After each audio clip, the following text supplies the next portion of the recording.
down by the lot near the old cafe where the sun fries cars all night and day. There's a wild crew doing what they do. Yeah, you know them, the parking lot crew. Refugees with moves so tight, waving cars in left and right. 10 ways to say, yo, park that straight. 12 for bro, you're 20 late.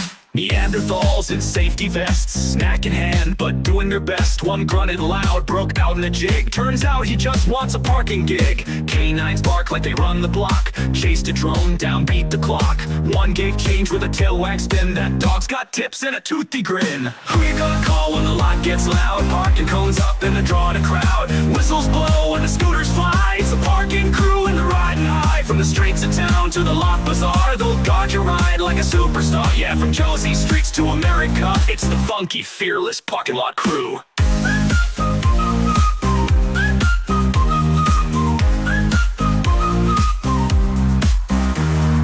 Car guard shout near the garbage bin. Who parks scale? You let them in. They blow their whistles in perfect time, like a backup band with a traffic sign. Then here comes Wyatt, the colonel boss. Duct tape boots and a look that's sauce. Rides a scooter with flashing beams. Salutes pigeons, yells at ice cream. Then dogs, apes from a line. No dents, no scrapes, no overtime. If they park like chaos, made a plan. Fight them twice and be the man. Who's got the beat in a vested hat? Parking legends funky like that. Guard your eye with soul and flair, and a hi-fi breeze in the summer air. From this line here to America, it's the wild, proud parking lot crew.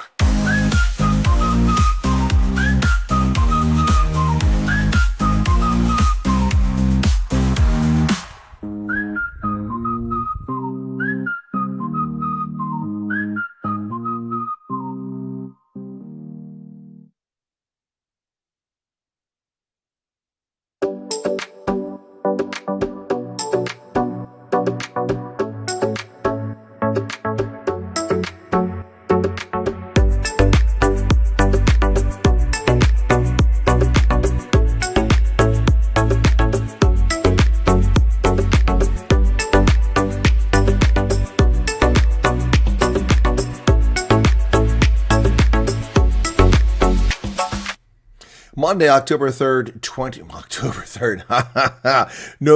3rd, 2025. Welcome back to the program, folks. Good evening. Welcome back. It's a pleasure to have you join me once again. It's Night Owls here on the Thought-provoking Africa program. Chris, live in central Pennsylvania. Always a pleasure. Thank you for joining me. You know, everywhere I go in South Africa, and there's no embellishment to this, and you don't have to believe me, that's your prerogative, but I think people know, they've seen it happen. Everywhere I go, people recognize me. It's a really cool experience, and I'm really grateful for it. I'm humbled by that, but I have to tell you that it doesn't happen very often here in America, but it happened to me tonight. It happened to me tonight. Earlier this evening, I went out to set up the polling station for voting, and after I set up the polling station for voting, what's going on with my hair here? It's really acting all weird. There we go.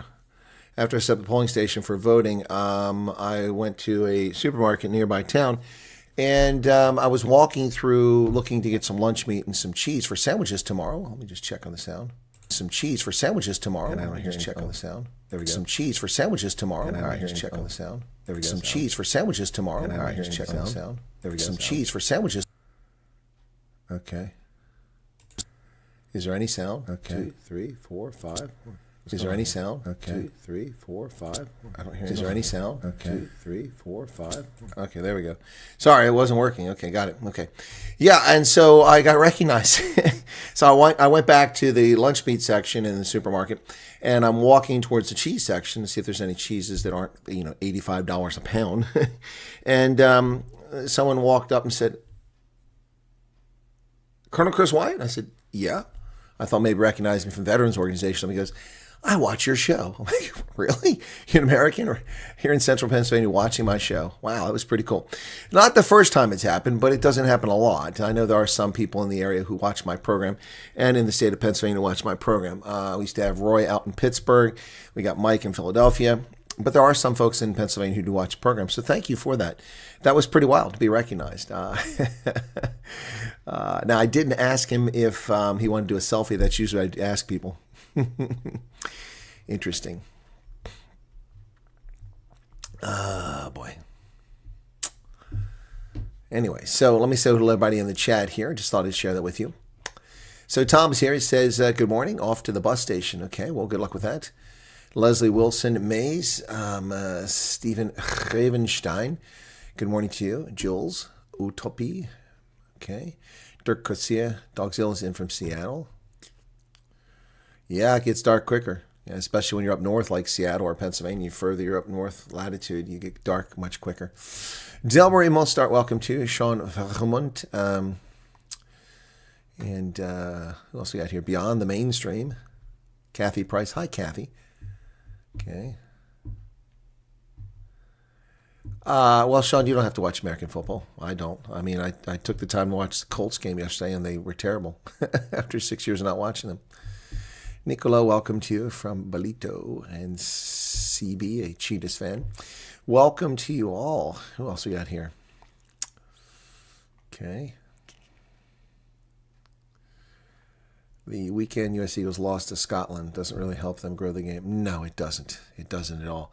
It was terrible. And the women not making it to the knockout stage in the Women's World Cup was not good either. And that's all because they were slaughtered by England. Had they played better and kept the game closer against England, it should have been 28-14 at halftime. Instead, it was 28-7. Yeah, well, it should have been 21-14, but yeah, it wound up being 28-7.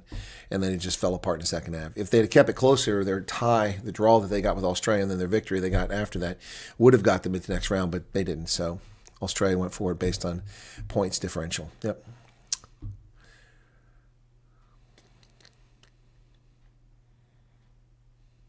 There's a men's pro rugby team in Seattle that compete in some other rugby league. Yes, they compete in Major League Rugby, and they have the champions of it in its first season. So yes, the Seattle Seahawks, or not Seahawks. Yeah, Seahawks. Yeah, not Seahawks. What the hell? What's Seattle now? I'm drawing a blank here. God bless it. What's going on here? I know better than this. Oh, gee, many crickets.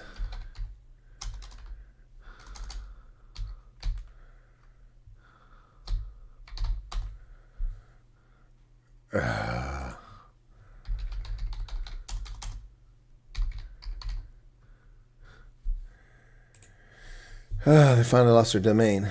Okay. Seawolves. It's the Seawolves. Yeah, that's what it is. Can't believe I couldn't think of it. Seattle Seawolves. Yeah. They didn't have a very good season last year. They're 8-7-1, almost at the bottom of their conference. But they have been a good team overall. Top team in the league last year was Chicago, who was only in their second or third season. Their third season is New England and Utah Warriors. Utah, Seattle, San Diego are the only three, and Nola Gold, but Nola Gold's gone now. So the only three remaining original members of that Major League Rugby when I started covering it 7-8 years ago now. Yep. Okay, Angelique, welcome to Gina Mulman, Anton Mulder, Rhino Girl, welcome to Jarethra Haman, Blodkop is back, Ronald Osthuizen, Dougie Ray, sounds like a rapper. Seen a lot of interviews with coaches that explain why the game isn't growing over there. Americans just love the football way too much. No, it's not that. It's more complicated than that. The bottom line with rugby is it needs money. It needs television exposure. Sports don't make it unless they get television exposure by and large. They can grow at the local level, but they don't become big professional. People make a lot of money. There are exceptions, but it's rare. Max Headroom. Not Seahawks. Seahawks is the football team. It's the Seawolves. I meant to say Wolves. I couldn't think of it. No one cares about government. No one even feels the pain except those who don't want to work. Well, I think some people do care. Yeah. Hey, Bloke Up, what's up? American Gladiator. Yeah. Malcolm Cloutier, Phoenix, Fonz, Alan Kotze, D. Barham, Xavier Grayling, Bach and Terry, Delmarie Mostart, Werner van der Merwe, and Chesigi. I think I've caught everybody that I missed. So anyway, yeah, folks, going to be a busy morning for me. I'm up at 5 a.m. and I'm already busy by 6 a.m.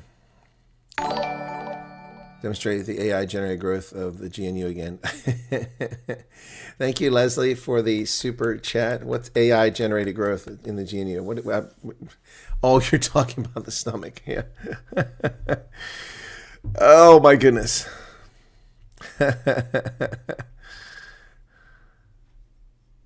No, they were talking about rugby, Blood Cup. They were talking about rugby. And Seawolves. I had a brain cramp. I couldn't think it was the Seawolves.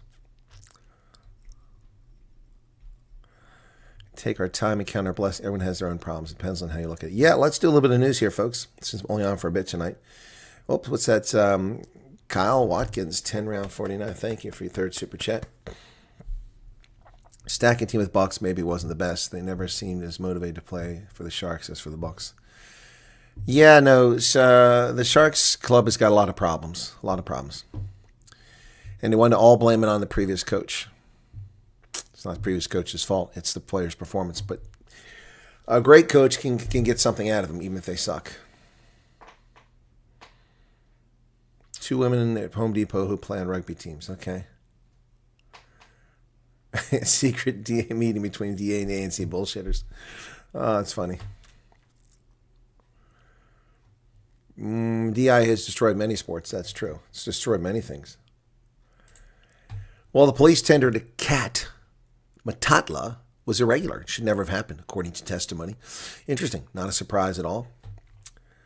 Auditor General flagged Vusi Musi Kat Matatla's 660 million rand medical services contract with SAPS for 2 irregularities. It's part of a 650 million rand in irregular expenditure the police declared for 2024-2025, raising concerns over procurement. This is after Bubby Dudeo Crown was already murdered. Tenderpreneur and attempted murder accused Kat Matatla's tender to provide medical services to the police shouldn't have been considered by the South African Police Service, and it is part of the 650 million irregular expenditure that the police incurred last year. Well, technically this year. Parliament's Portfolio Committee and police met with the Auditor General and the police's top brass on Monday. This meeting was rescheduled after National Commissioner Fanny Masemola and Police Minister Firoz Kachelia, the accounting officer, and the executive authority didn't attend, leaving no one available to answer the MP's questions. Well, interesting.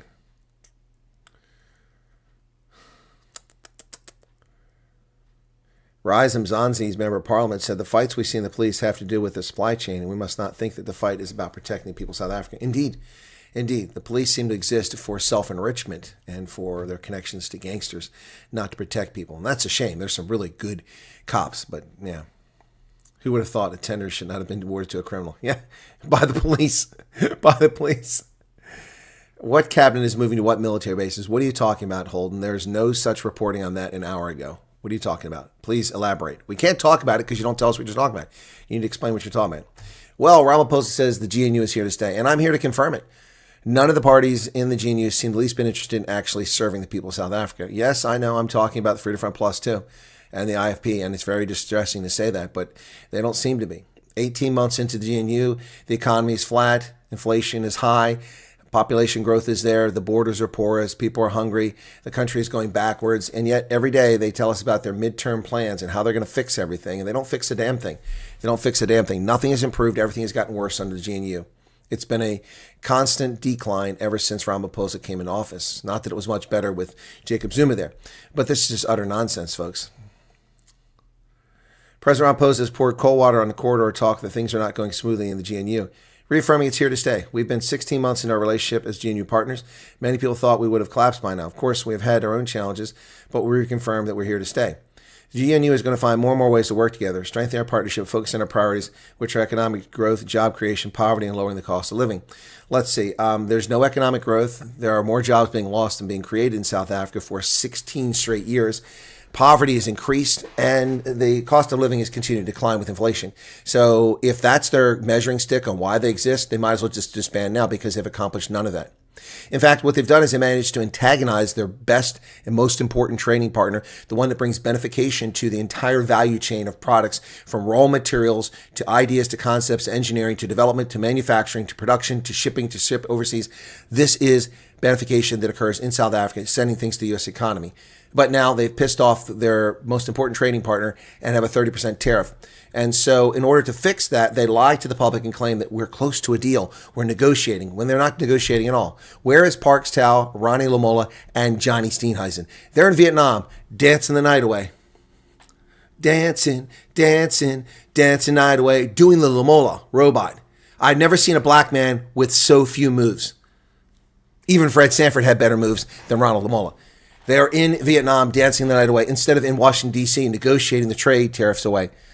This is a government that is not serving the needs of anyone except themselves and their greedy parties. Has anyone had an interview with any of these top politicians? Has anyone seen an interview with any of them other than Corney Mulder? He talks to people, but I haven't seen any of them talk. Johnny Steenhuisen, has he talked to anybody? Fidel Adams, Cyril Ramaphosa, Valencosi Labisa, none of them have been interviewed. Why? What's going on? What's going on? Wow. The GNU is not going away, folks. This will not collapse. This government will not collapse. Every possible red line that could be crossed was crossed in the first couple of months. Basic Education Laws Amendment, crossed. DA said nothing, did nothing. National Health Insurance, crossed. DA did nothing. Expropriation without compensation, signed into law. DA did nothing, didn't even complain about it. The GNU is going nowhere. The pigs are at the trough, enjoying their meals, eating their meals, while South Africans starve and the country goes backwards. And its foreign policy is shambles and a disgrace in support of state sponsors of terrorism and actual terrorist organizations like Hamas. Unequivocally refusing to take a position on the conflict in Ukraine, thereby backing the Russian invasion while claiming to be neutral. These people don't represent South Africans. They represent themselves, and poorly at that. Pigs at the trough. Wow. The highly ineffectual GNU. Yep, the life and times of the highly ineffectual GNU. That's what I need to do. Wow.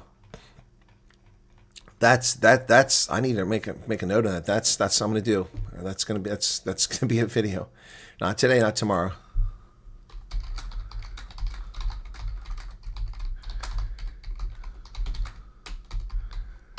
Life and times of the highly ineffectual GNU. Yep. That's exactly what it is. Money's important to them. They're doing the right thing with people. You're right about that. We may survive the NC, but our economy won't if something doesn't change before 2029. Can't wait for another 4 years. Yeah. Yeah, they do 2-hour interviews with their own podcast, their own people interview them. That's right. Whereas Trump goes on CBS to a hostile crowd. Yep. Pigs at the Trough is a song. Yep. Yep.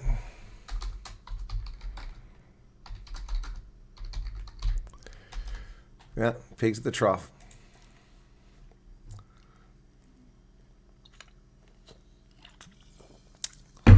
Mega donors keeping them together.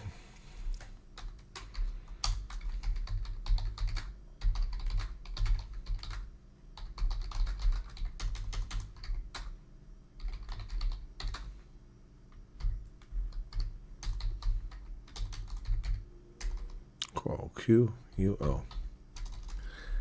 There we go. Wait. Can't get quota type properly. Here we go. Oh my goodness. Unbelievable. Unbelievable. So it's not going to go anywhere.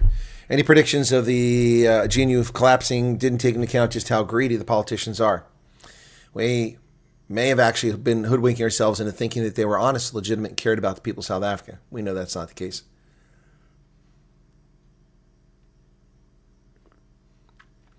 Helen had an interview with Mike Sham, State of the Nation. She said John is busy negotiating with the Chinese. Negotiating what? The Chinese have trade barriers against South African goods. What's he negotiating? Stone fruit?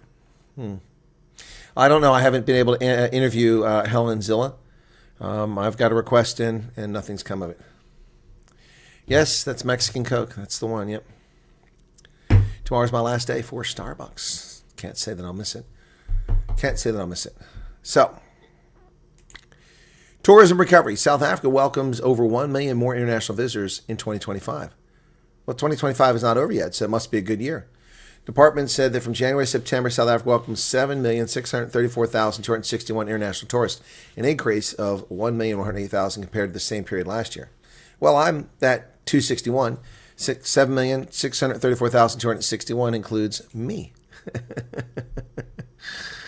Tiny Pat said tourism is proving itself as a catalyst to economic growth. Well, it's not. How many jobs did it create? How many jobs did it create? I don't mention that. No mention of jobs being created. And meanwhile, you're going to rename Kruger National Park to something nobody can pronounce? Yeah. New book on how the negotiation is done to give us a genie, extremely concerning how much mega donors are involved. What's the name of the book?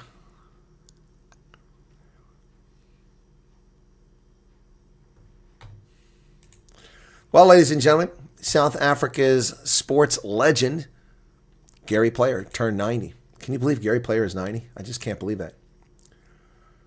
He's beyond golf, says Donald Trump, as he turns 90. 9-time major champion Gary Player turned 90 years old this past weekend on Saturday. He celebrated his birthday with over 500 guests, which included sporting royalty, Sunshine Tour players, and influential business leaders. Even President Trump took the time to send his well wishes to his regular golf partner. A collection of sports stars and business leaders from around the world gathered at the Gary and Vivienne Player Internet Invitational at Sun City this past weekend to celebrate the 90th birthday of South Africa's greatest sporting icon. And that's the right term, icon. 9-time major champion Gary Player holds a record for 165 victories on 6 continents, is spry at the age of 90 as he swung, played, and carded through the 36-hole event. Wow, 36 holes. Man, I get tired after 18.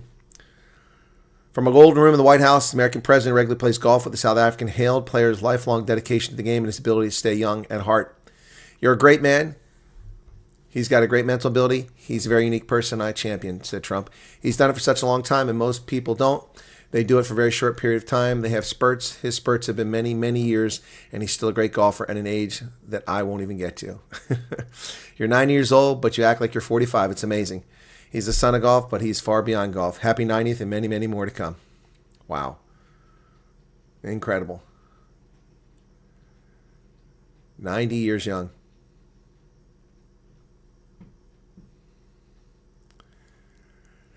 Wow, Gary Player. That's incredible, man. 90. I just can't believe Gary Player's 90 years old. That's crazy. Here we are 5 months later and still be priced 50% higher because of simple curable disease. Yeah, foot and mouth. John Stonehouse dancing in Vietnam. Well, we the people can't afford the elevated prices. You're right. And they want to blame it on other things. You can't blame it on the tariffs. You don't import beef from America. All you can blame it on is the inept response of the South African government to foot and mouth disease.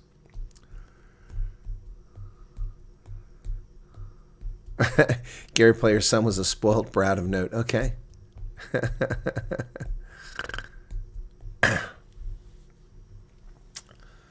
Interesting.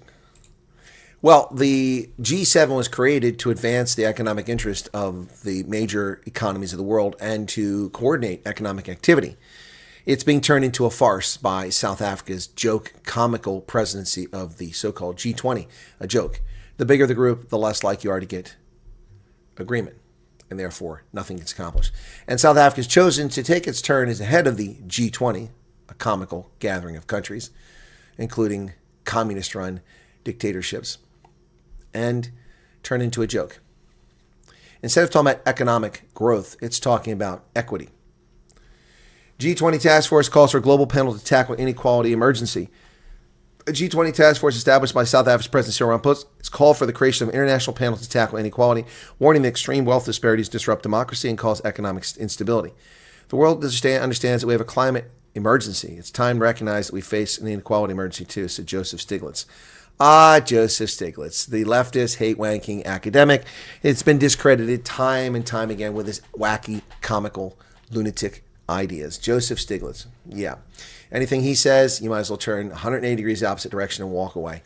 Yep, Stiglitz. Yeah. Committee's report commissioned by the party South Africa's G20 presidency found that the richest 1% of the global population captured 41% of new wealth since the year 20. No. Captured?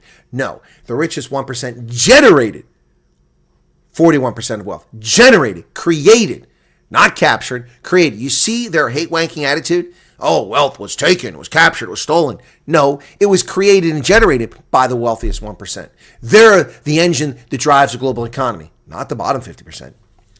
By contrast, the poorest 50% increased their wealth by only 1%. There's a reason for that. Culture, size of economy, corruption, crime, oppression, lack of judicial protections for copyrights, patents, trademarks, and a lack of education.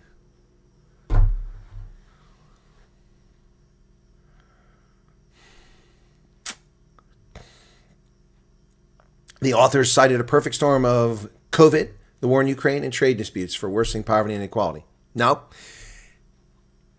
Illiteracy, corruption, injustice domestically. These are the reasons why there's inequality. The United States takes control of the presidency, the joke G20 group, at the end of this year. Stefan Revenstein has to go. Sorry to see you there. Take care. Guinea's military government now has a new presidential contender who promised he wouldn't run for office once he overthrew the government. But he lied, like most coup plotters do. Mamadi Doumbouya formally files papers for the December 20th election aimed at restoring constitutional order after the 2021 coup. But he said he wouldn't do it. The 40-year-old promised not to run when he seized power in 2021 illegally, but a new constitution pushed by the military government approved in a referendum opened the door for him to run for office. Wow. This would the new charter replaced arrangements agreed to after the coup, which had barred members of the military from contesting. It also requires presidential candidates to live in Guinea and be between 40 and 80 years old. You have to be minimum age, you have to be 40. It's pretty high. This would bar two potentially powerful candidates, former President Alpha Condé, who's 87, the country's first freely elected president who lives abroad, and former Prime Minister Cellou Dalein Diallo, 73, who is in exile over corruption allegations that he denies. So it eliminates all his opponents and lets him run for office. What a corrupt situation. Just gone off Salamese disease going around. Yuck. Gotcha. Del Marie. Bernadette Conaway, welcome to you. Nepotism, yep. They just want everything that others work so hard to achieve. Now everything must be equal. Over 300 KZN counselors illiterate. Yeah, I know. I haven't had a chance to do anything on that. That story came to me. Yep. That reminds me. I need to make a note of that.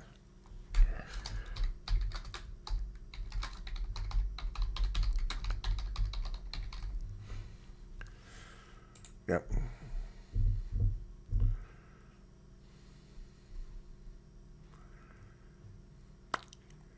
Ethiopia has cut its foreign debt significantly. One of the few countries in Africa actually doing this, folks. No doubt this is because of the investment from Turkey and from the Emirates into their economy. Ethiopia's Prime Minister Abiy Ahmed, likely complicit in crimes against humanity and war crimes, says the country's foreign debt has fallen dramatically from $23 billion to just $4.5 billion in 6 years, marking what he described as a turning point towards economic self-sufficiency. Well, the economic self-sufficiency is a consequence of Turkey and the Emirates investing billions in their economy. The government spent $7.6 billion to stabilize inflation at only 11.7% now. Growing without foreign loans. No, it's not foreign loans. It's foreign direct investment by the Turks and by the Emiratis. That's why your economy is growing. I love how they just don't tell you the whole story. Yeah. We've built the system that stands on Ethiopia's own capacity. Wrong. Speaking in defense of his government's homegrown economic reform program launched in 2019, the Prime Minister said the reforms had repaired macroeconomic imbalances and strengthened domestic revenue generation. According to him, Ethiopia's annual revenue, which once stood at 170 billion birr, that's 2.95 billion, is now at about 17.3 billion dollars. Yeah, that's not believable. The government had spent 7.6 billion in subsidies, to stabilize inflation. Well, analysts caution the recovery is yet to reach ordinary Ethiopians. Exactly. Inflation may be slowing, but food and rent prices remain high, and wage gains have been eroded by rising costs of urban living. Yes, and this is largely the consequence not of the government's actions, although the government played a role. They definitely played a role. Their intervention was necessary to make some improvements. Without that couldn't have happened. But you need to credit the Turks and the Emiratis who poured billions into the economy there. Well, the Irish government is going to start charging asylum seekers, yes, for their lodging. Asylum seekers who are working may be charged up to 238 euros per week to cover the cost of their accommodation. Ooh, wow, 960 euros a month. There were 32,774 international protection applicants living in state-provided accommodation in Republic of Ireland as of July. The Irish government is now planning to charge international protection applicants who have jobs but live in state accommodation up to 238 euros per week. Wow. So what's going on there? State accommodation for new arrivals has now been capped at just 30 days if they come from Ukraine. They used to get 90 days. Committee heard that if current trends continue, whereby around 50 people daily require 9-day accommodation, the total available capacity may be exhausted this month. Since February 2022, 120,000 people fleeing war in Ukraine have been granted temporary protection in Ireland, with an estimated 83,000 remaining resident in the state. 83,000. Never mind all the Africans, the Arabs, the Afghans, and all the others who have invaded Ireland. The Irish are becoming a minority in their own country, much like the English in Leicester, East London, now West London, on the High Street, Birmingham, Manchester, Luton. It's gone. Britistan. Belgium suspects a spy operation involved with drones flying over a nuclear base. Authorities recorded 14 unidentified drone sightings across Europe in the last 2 months, the latest hovering above a Belgian tactical fighter aircraft base that also reportedly houses U.S. tactical nuclear weapons. Belgian Defense Minister Theo Franken said Belgium was targeted on 2 consecutive nights from November 1st to 3rd by drones that flew in different stages near the Kleine Brugel installation. Wow, that's not good. Donald Trump urges New Yorkers to vote for Mario the sex criminal. Mario Cuomo. President Donald Trump urged New Yorkers in his strongest terms yet to vote for former governor, Andrew Cuomo, in the city's mayoral race on the eve of the election. Whether you personally like Andrew Cuomo or not, you really have no choice. You must vote for him and hope he does a fantastic job. Cuomo is capable of it. The Democratic nominee Zoran Mamdani is not. His backing of Cuomo, whom he described as having a record of success, could hurt the former governor with Democrats as much as it helps him. With Republicans in deep blue New York City, Mamdani, who shocked Cuomo in June's Democratic primary, has repeatedly tied the former governor to Trump and argued that he would stand up to powerful interests. Trump, a Queens native, has long complained about Mamdani, a 34-year-old Democratic socialist Islamist fascist, and falsely labeled him a communist. No, he's Islamist fascist, an anti-Semite of noted proportions. Yep. Anyway, so he's calling for New Yorkers to vote for Cuomo. Meanwhile, Curtis Sliwa is trailing at 17%. Mamdani at 45%, Cuomo at 31%. And Cuomo has come up considerably from about 10 points, about 8 points from where he was back in September, but he's not gaining enough. Mamdani has begun to dip. His support has begun to drop, but not fast enough. And as people learn who the hell Mamdani is, it makes a difference. But it's too late. 734,000 early corrupt early voting has already taken place in New York City. Yep. Unless the polls are wildly wrong, we are going to have another Sadiq Khan. And he will turn New York into Snake Plissken paradise. Trump administration is going to tap emergency funds to pay partial food stamp payments. President Trump's administration said it will provide reduced food aid for more than 42 million Americans as the government shutdown this week heads towards becoming the longest ever with no resolution in sight. Well, they're going to break the law because a judge told them to do it. It's illegal to use that money for that purpose. Well, the Supreme Court can't stop the president. Deal with it. U.S. factory equipment maker OTC Industrial Technologies has long used low-cost countries to supply components, first China and later India, but President Trump's blitz of tariffs on numerous trade partners has upended the supply chain math for CEO Bill Kennedy. We moved things out of China and went to some of these other countries, and now the tariffs on those are as bad or worse. So we have to hang on, navigate our way through this so we don't go broke in the short run. Now, how are they going broke? How are they going broke? You're listening to this? They're still claiming, and that's going to be here. We're going to talk about CNN here when I get to it. CNN saying that Donald Trump told 17 lies during his interview with CBS News. And they're going to claim that Trump lied about the tariffs. Well, as I've told you all along, the tariffs oftentimes are eaten by the producer, the middleman, or the retailer, in part or in whole, or they're passed on in part or in whole to the consumer, but rarely in whole. So how can this company be going bankrupt if the tariffs are passed on to the consumer, unless consumers simply stops buying their goods, which seems highly unlikely for technical material? The court, 6-3 conservative majority. It's not a 6-3 conservative majority. No, it's not. It's not. It's a 5-4 and barely that. It's more like a 5-4, two closet liberals. The chairman, the Chief Justice, John Roberts, is not a conservative. And as we've seen, Amy Coney Barrett is also not a conservative. Not a true conservative.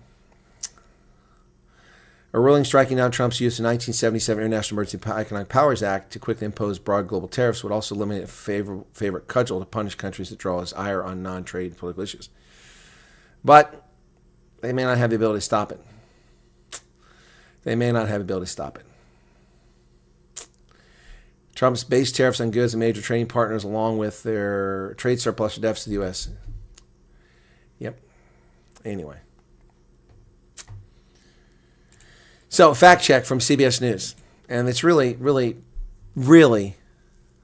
nitpicking on their part. They said he limited his interview with wide-ranging assortment of false claims. Well, CNN, that's what they do every day. So he claimed that $17 trillion is being invested in the U.S. right now. Well, that's actually the figure of announced deals. So I guess the issue they're having is right now. He falsely claimed each drug boat the U.S. attacked in recent weeks kills 25,000 Americans. Experts plainly said that doesn't make sense. Why doesn't it make sense? Why doesn't it make sense? I'm not saying it's true, but what's their basis for argument? There's no basis for it. Let's see what it's taken to.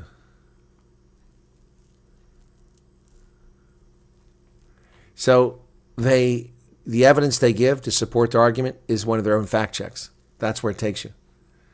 That's where it takes you, right there. It does not make sense. Watch this. Click on the link.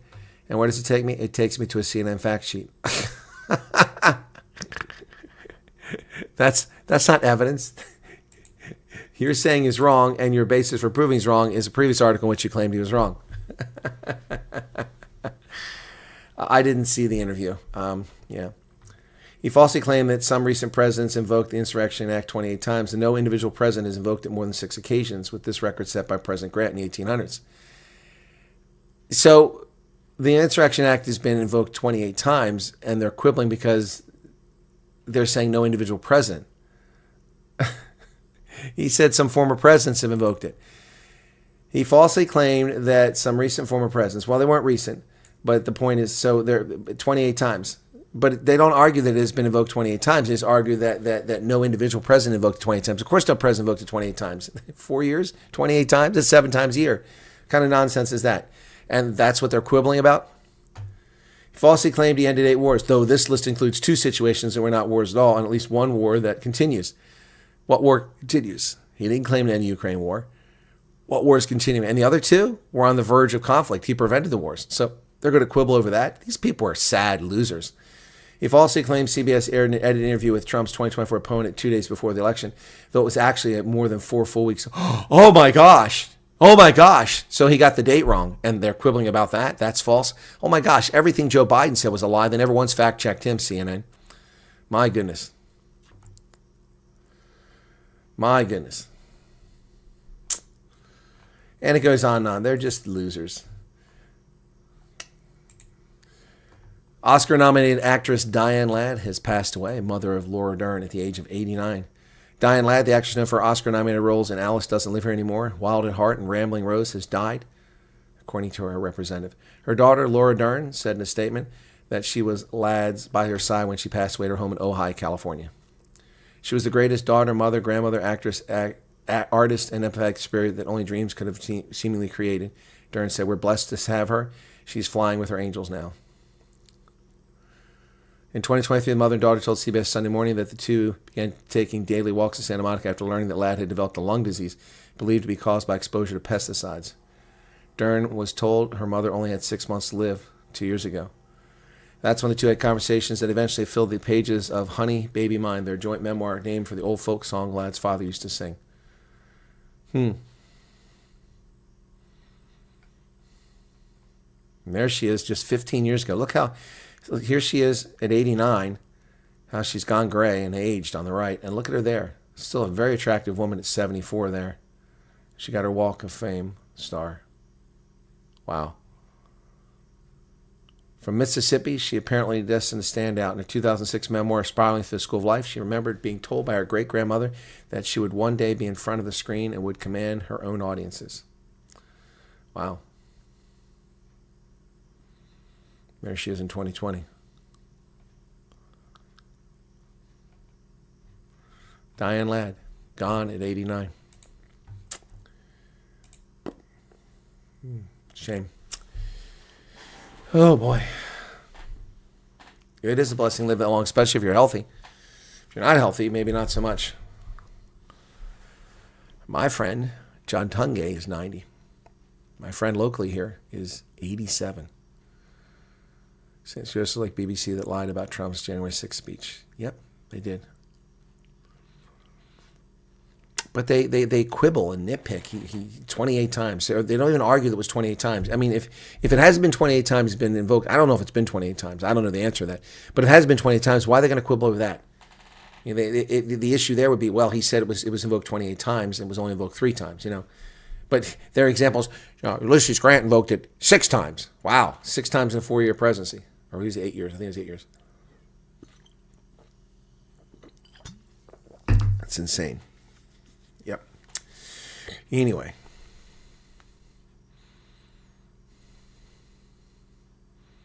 Who said Lang? Oh, it's a typo.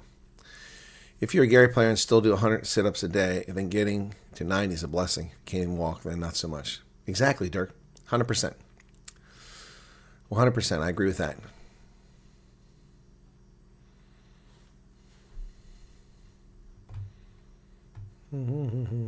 What did Rhino Girl say? Oh, yeah. Well, I didn't see the 60 Minutes thing. I don't watch 60 Minutes. I was hoodwinked into thinking it was a good, useful, investigative news program back in the 70s when I was a kid and listening to it a bit in the 80s. But by the 1990s, I caught on to just what a fake bunch of nonsense it is. It targets people it doesn't like and ignores stories of merit all the time. Yep. It's a shameful thing. Anyway, that's just the reality of it, folks. Well, 150 people currently here. Thanks for being here. Be sure to hit that like button, folks, if you don't mind. Got a little bit of super chat revenue came in earlier. Barbara Warbler, yeah, Barbara Wawa. Well, she's the one who started The View, so you can thank her for that garbage. Yep. Whoopi Goldberg should never have stopped being Guinan. Yeah, she should have just stayed Guinan on Star Trek The Next Generation. My great-grandfather lived until he was 102. Wow. No, I have ancestors who lived to be 100 in my family history. Yep, and a lot living into their 90s and 80s even. Yep. My father, who took terrible care of his health. He smoked like a chimney for much of his life. He didn't take care of himself. He was very much obese and had high blood pressure, high cholesterol, and everything by the end because he didn't take care of himself. But he lived to be nearly 85. Wow, not bad considering how badly he took care of himself.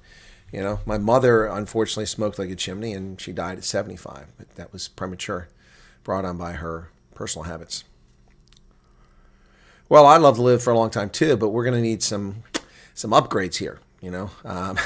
Last night I was bored trying to fall asleep and I put Altered Carbon on again. I love that show.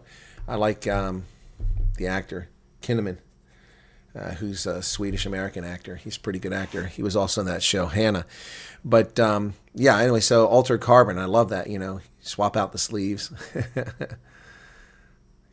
New York City flooding, I didn't see that. That wasn't in the news earlier.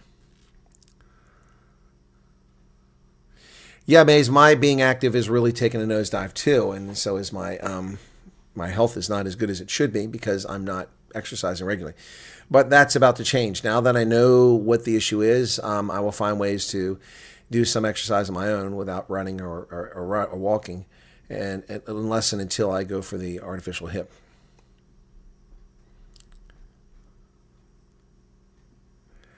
Oh, Deborah Pata was one of the. Didn't she just get fired?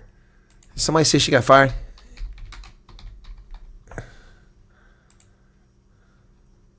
Oh, yes. Yes. Were you there, Phoenix? She was rude. I remember that.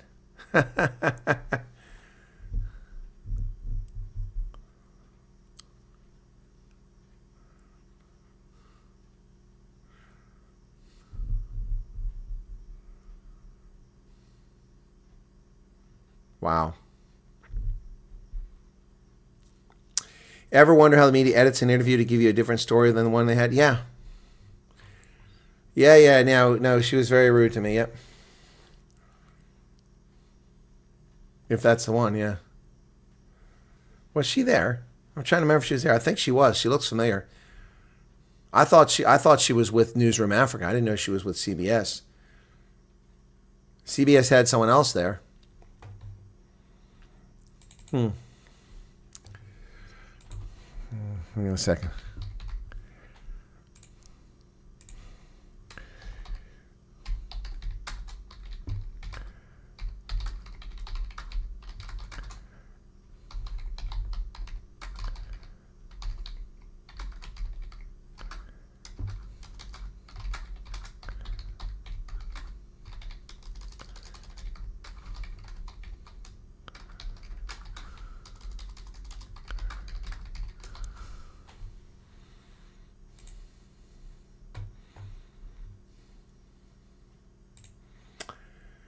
Huh.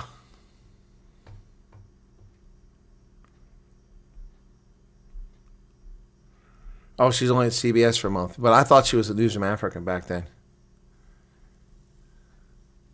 Yeah, Marcel remembers her pointing out. Yeah, I'm pretty sure that looks like her. Yeah. But I don't think she was with CBS at that time. I think she was Newsroom Africa.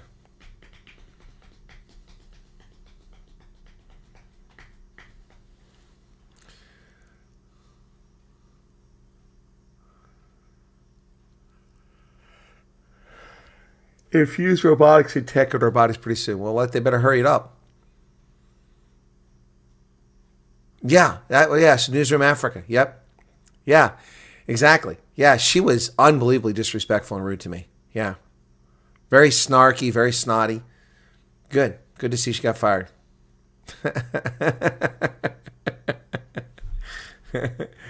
Oh, my goodness. That's funny.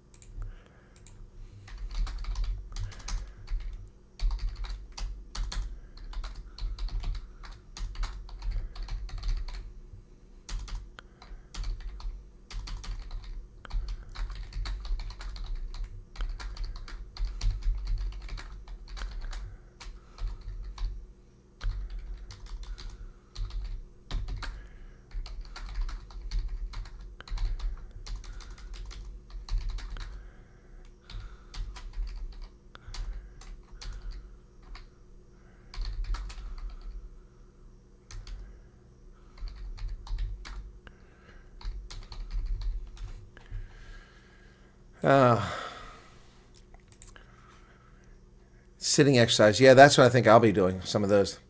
That is karma right now. It is. And I hope more of these people get fired for their behavior. Yep, she was with Newsroom Africa. Yep, yeah, I remember her. Her little emaciated face. Yep, that's her. That's her right there. Deborah Pata. Whoops, that's not the window I want. This is the window I want. There you go. The startling development, CBS has terminated the contract of seasoned South African journalist Deborah Pata after she had a contentious interaction with U.S. Ambassador to Israel Mike Huckabee. This comes after Huckabee said the interview was held in early August with Pata was heavily edited and misrepresented his views on the situation in Gaza. Following the interview, Huckabee went on X and asserted that CBS News intentionally manipulated the 4-minute segment to produce a narrative that diverged from his actual comments. He insisted that his comments on reports of starvation in Gaza were misrepresented. She's the one that... when I talked about the EFF, she sneered. That's right.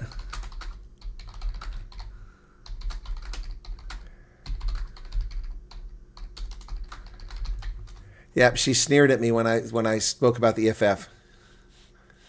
She is a very strange person, Vanessa. Yeah, she's an evil troll. And when I talked about the EFF, for those who were there, remember I talked about the EFF? I said, that, I forget exactly what I said, but the dirty look on her face, yeah. CBS News was standing next to her. And but that's why I'm saying she wasn't with CBS then, because someone else was at CBS, someone that I'm in touch with. Yeah, so. Oh, my goodness.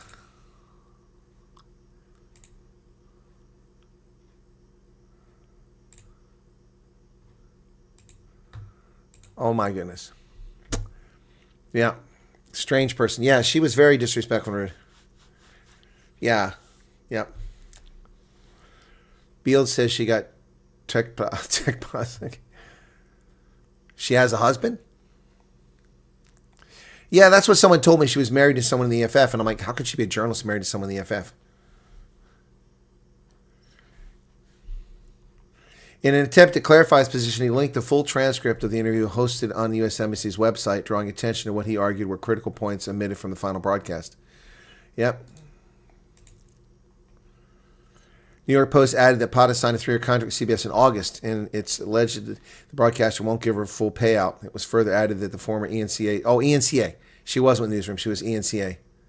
It's consulting her lawyers. Oh, she was with ENCA, not Newsroom Africa. Sorry. Yeah, Newsroom, yeah, she was with ENCA. Well, maybe she was with Newsroom Africa then. I thought whatever the case is, she wasn't with CBS then. It wasn't foolish. They're all like that. They're all like that. And the people at News 24 will be exposed too. That's why they're so terrified of the Truth Report. They're absolutely aghast at the Truth Report. Yeah. So I'm going to save Mike Huckabee's transcript here. Yep. Yep. Typical stuff. Yep. Oh, that is her husband. She is married to a black guy. Oh, that's her boss. Okay. No, that's not her husband. Oh, yeah, that's definitely her. That's definitely her. Boy, she was a snarky, rude woman.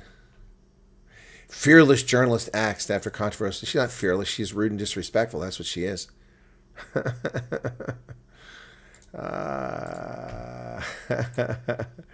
Yeah, fearless my ass.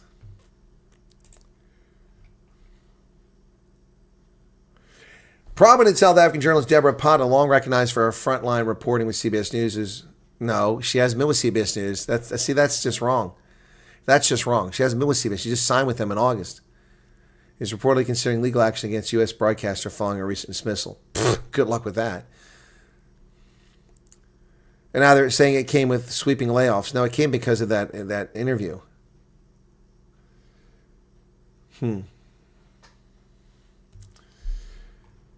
Oh my goodness. She's 61? Well, she looks pretty good for a 61-year-old, or that's an ancient photograph, one of the two.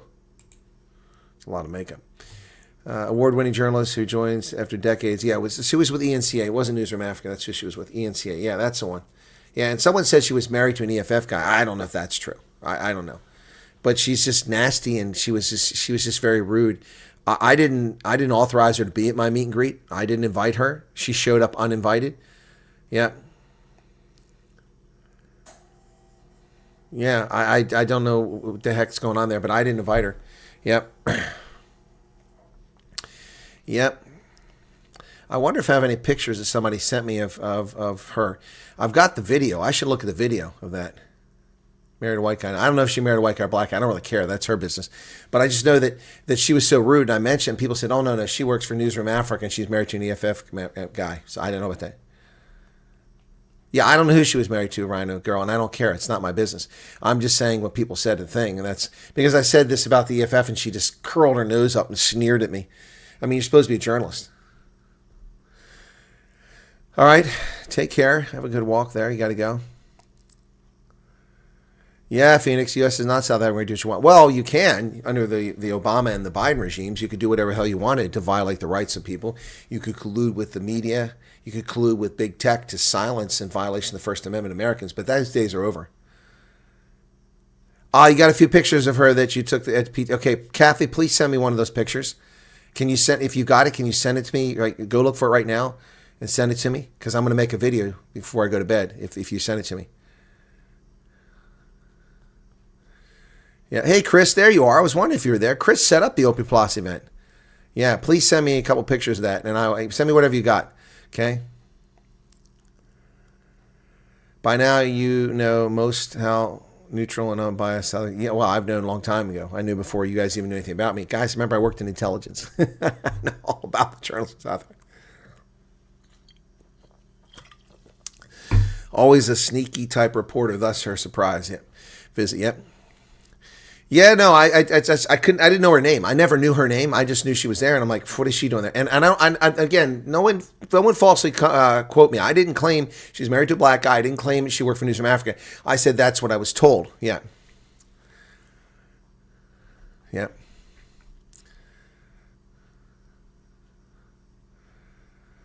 Tongue in cheek. I got you, Xavier. Okay.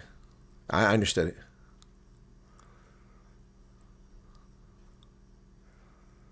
Yeah, no, I will. That's gonna be epic. Fearless journalist, fearless my ass. Oh my goodness.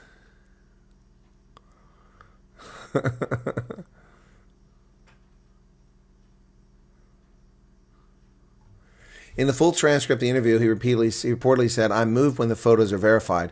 I mean, we're all moved when you see someone, especially a child who's starving. But one of the images that was published turned out to be not of a starving child. The child had a birth defect and had not been starving."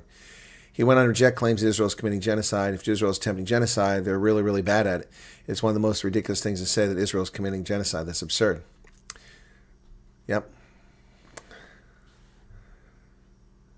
Yep. So you have no reports Here she is. of anybody being killed near a GHF site? No, we've had reports that there have been incidences, but forgive me if I'm a little skeptical when someone says, these people are being killed at the GHF sites. And if there was some random shooting of people who are coming for food, those people would be consequenced severely. According to the UN, over 1,400 people have been killed trying to get food. Many by Hamas. Just mentioned that. Funny how dead silent South African mainstream media is after the true origins of the letter came out. Oh, yeah. Yeah, kudos to Rapport. Well done. Aren't they part of the Media 24 empire? I was surprised. Yeah, the only thing should be fearless now is missing her paycheck. Gangster nations in unity. Asking for a friend. That's good. Got a massive chip on her shoulder. Yeah, she's annoying. Pata, who has built a reputation as a fearless journalist covering wars, humanitarian crises, and political upheavals, has not yet issued a public statement. Well, I can tell you that she came uninvited to my Opie Plus meet and greet. Didn't even have the courtesy to introduce herself to me. Just showed up with her fucking microphone and her rude crew and stood in front of people who were trying to be there. Yeah, they're just rude. Just rude. Whereas CBS was very polite, and I'm still in contact with CBS. CBS was there. Yep, they were very polite. The Dutch film crew was also rude, sticking the microphone right in my face. You know, what gives Donald Trump the right to give people refugee status? The Immigration Nationality Act of 1980. Oh my goodness. Oh my goodness. Wow. Yeah. Yeah, let me see if Kathy sent me those yet. Nope, not yet. Okay. Kathy, I hope you find them. Yep. Creatine, what was bodybuilders use? I'm not touching this stuff. Yep. So, wow. She got shocked. Shocked.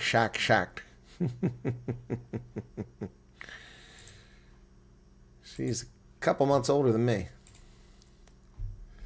She was born in southern Rhodesia, where her father, Italian father, immigrated as a railway employee. Her father was from Rome. She lived there while she was young. Family's from Calabria. She moved to South Africa with her mother, a nurse and devout Catholic, and her sisters in 1976 after her parents' divorce. She went to Rustenburg School for Girls in the Rondebosch suburb of Cape Town. There's a Rustenburg School in Cape Town.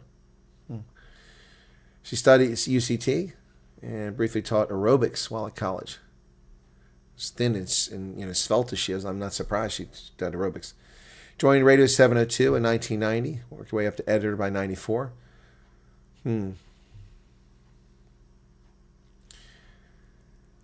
She's worked for ETV from 2000 to 2013. She was the executive producer of the weekly current program. She was reporting major news event. Appointed chief editor-in-chief of ETV News in 2005. She resigned. 2013, they announced that she had resigned. And following her departure in 2013, she began working as a foreign correspondent. Oh, she did work for CBS. Oh. So she was working since 2013 for CBS. Huh. I'm confused. Well, I don't know who she was working for, but she was rude.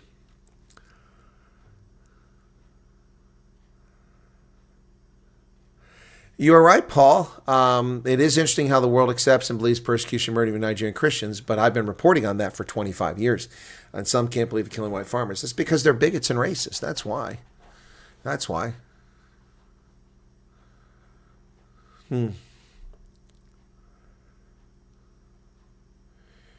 Eugene Terreblanche was interviewing her in 2004.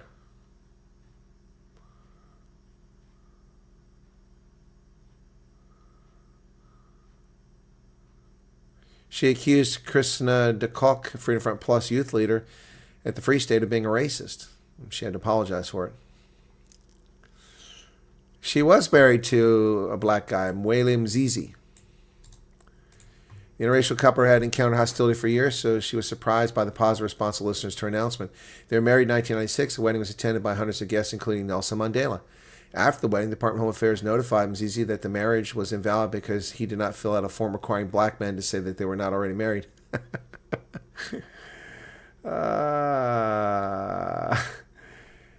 They unsuccessfully attempted to enter a whites-only picnic resort in the Free State together, filming the incident on a hidden camera for 30 degrees, showing racism. 2003, she married Lance Levitas. She has 2 daughters. Her elder daughter, Chiari Mzizi, has worked as a presenter for Yo-Yo TV. Yep. And she moved in 2019 with the youngest daughter and her partner, Andrew Levy. So, wow. Wow. So who is Mzizi? Is that guy an EFF guy? Maybe people were right. I don't know what his deal is. He wasn't EFF then. There was no EFF back then. He's a filmmaker.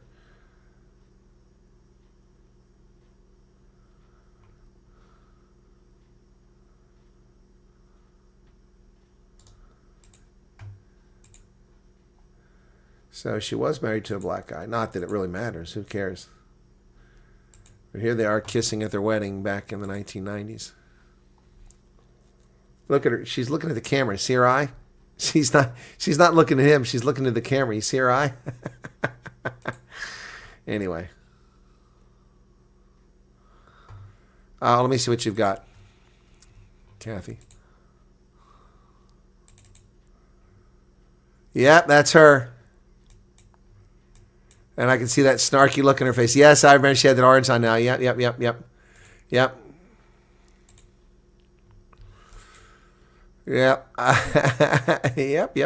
That's her.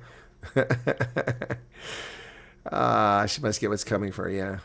Yeah. Yeah, no, Rhino Girl. It's in Rondebosch. Who would have thought? Rustenburg is in Northwest. Anyway. I know it's just a term, Rustenburg. Yeah. I was joking. Yeah, was joking about the FF. Yeah.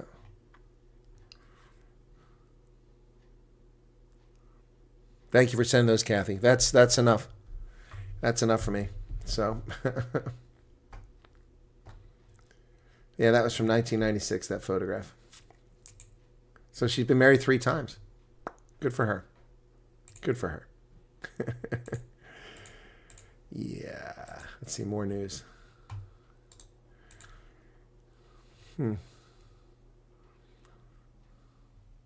Huh.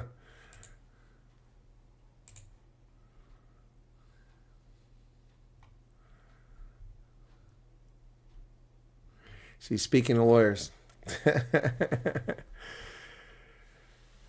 I never said you didn't, Chris. Have you got some pictures for me? I doubt it. You didn't have time to take photographs. You were busy trying to make sure everything was smooth. Yep. No, there's no news of the government shutdown. The Democrats are holding firm. They're not letting go. They're not letting go. Not letting go. All right, guys, I'm going to wrap it up here because I've got to get to bed here shortly.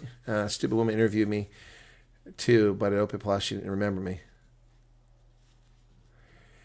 She interviewed what? About transgenderism, Chris, back in the past? Is that the deal? South Africa moving Hamas to Venezuela, and that's why I have no idea what you're talking about there, Holden. You can only tell me I've ever seen her smile.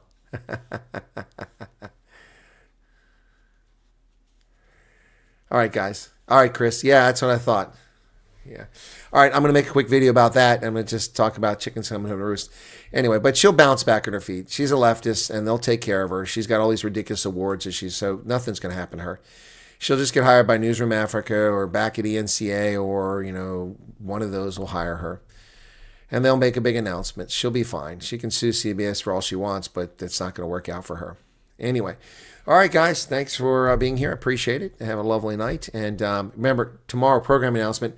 No videos during the day. No live stream until late tomorrow night. This time tomorrow, which will be about this time tomorrow. A few minutes after this is 24 hours from now is when I'll get home after dropping off the election results and driving all the way back from the county seat. So when I get back, probably midnight, which will be 7 a.m. South Africa time, we'll be doing a live stream. Okay? All right, guys. Thanks a lot. Be sure to hit that like button before you go. It costs you nothing but a moment of your time. That's all it takes. And thanks for updating me on the Deborah Potty. So I didn't realize that was her name or anything. So yeah. All right. All right, guys. Cheers. Thanks. Bye-bye.